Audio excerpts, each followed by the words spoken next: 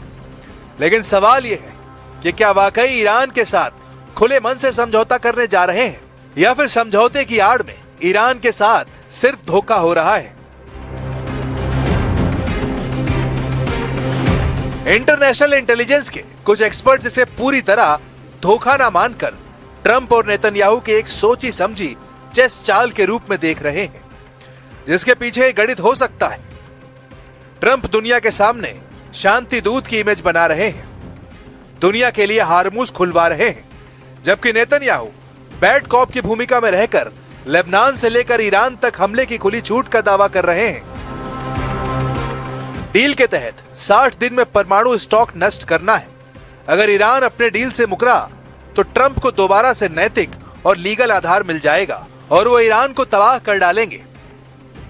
107 दिनों की लगातार लड़ाई से अमेरिका और इजराइल दोनों के एयर डिफेंस इंटरसेप्टर्स यानी मिसाइल डिफेंस सिस्टम खत्म होने की कगार पर थे। इस डील के बहाने इजराइल और अमेरिका को अपने हथियारों का स्टॉक दोबारा भरने का समय मिल गया है, क्योंकि इजराइल ने आधिकारिक तौर पर कह दिया है कि वो इस डील का हिस्सा नहीं है।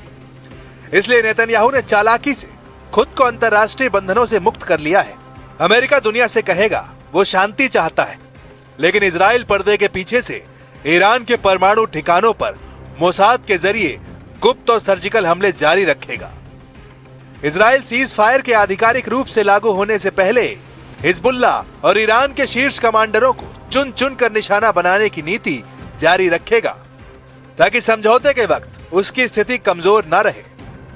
अगर अमेरिका के दबाव में इजराइल को फ्रंट लाइन वॉर यानी आमने सामने का युद्ध रोकना भी पड़ा, तो भी मोसाद के जरिए ईरान के भीतर सीक्रेट ऑपरेशंस, साइबर हमले और परमाणु वैज्ञानिकों या ठिकानों को गुप्त रूप से निशाना बनाने का सिलसिला थमेगा नहीं।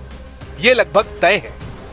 यानी 19 जून 2026 को अगर जिनेवा में ईरान की डील हो जाती है, तो डील के अगले 60 दिन ईरान के लिए एक ऐसा डेथ ट्रैप साबित होंगे जहां ईरान का परमाणु प्रोग्राम भी तबाह होगा और वो अमेरिका और इजराइल के रहमो करम पर रहने को मजबूर हो जाएगा।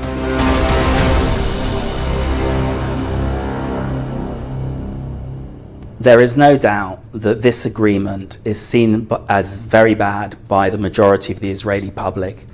It will definitely damage Netanyahu's standing as somebody who is extremely skilled in both negotiations and relations with the Americans and security, because from both perspectives, things are not looking good. Netanyahu की सरकार में शामिल बेनज़ीर जैसे कट्टरपंथी नेता इस cease fire के खिलाफ सरकार गिराने तक की धमकी दे सकते हैं। नेतन्याहू का पूरा जोर अब यह रहेगा कि वो ट्रंप से इस बात की लिखित गारंटी लें कि अगले 60 दिनों में अगर ईरान ने परमाणु संवर्धन बंद नहीं किया तो अमेरिका दोबारा ईरान पर प्रतिबंध लगाएगा। अब ऐसी स्थिति में देखना होगा क्या डील ईरान की जीत साबित होगी या फिर ट्रंप की ऐसी गहरी चाल जो हमेशा के लिए ईरान को तबाह और बर्बाद कर देगी।